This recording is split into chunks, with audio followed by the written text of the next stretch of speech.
চন্দননগরে পাকিস্তানি নাগরিক গ্রেফতার, ৪৫ বছর ধরে ভারতে বসবাস।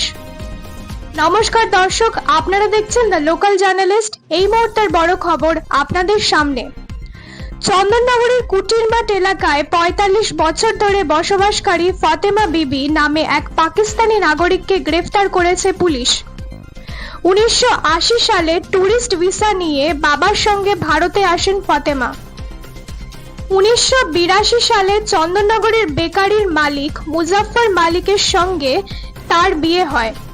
তাদের ২ মেয়ে রয়েছে, যাদের বিয়ে হয়ে গেছে। পুলিশ সূত্রে জানা গেছে, ভিসার মেয়াদ শেষ হওয়ার পর থেকে ফাতেমা নিখোঁজ ছিলেন। সম্প্রতি কাশ্মীরের পেহেলগামে জঙ্গি হামলার পর ভারত সরকার পাকিস্তানি নাগরিকদের খোঁজ শুরু করে। এরপরই মুজাফফরের বাড়ি থেকে ফাতেমাকে গ্রেফতার করা হয়। ফাতেমার স্বামী ও মেয়েরা জানান, তার পূর্বপুরুষের বাড়ি হুগলির নালিকুলে। কাজের সূত্রে তার বাবা রাওয়ালপিন্ডিতে চলে যান। সেখান থেকে ফাতেমা ভারতে আসেন। তার আধার, প্যান কার্ড রয়েছে এবং ভারতীয় নাগরিকত্বের জন্য আবেদন করা হয়েছে, যা এখনো মঞ্জুর হয়নি।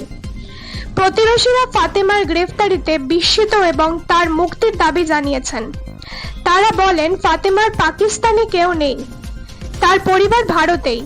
ফাতেমার স্বাস্থ্য সমস্যা রয়েছে, হাঁটুর অস্ত্রোপচার প্রয়োজন। তার স্বামী জানান, ফাতেমা চন্দননগর কর্পোরেশনের ভোটার এবং তাকে ছেড়ে দেওয়ার আবেদন জানিয়েছেন। পুলিশ ঘটনার তদন্ত করছেন এবং আইনি প্রক্রিয়া চলছে।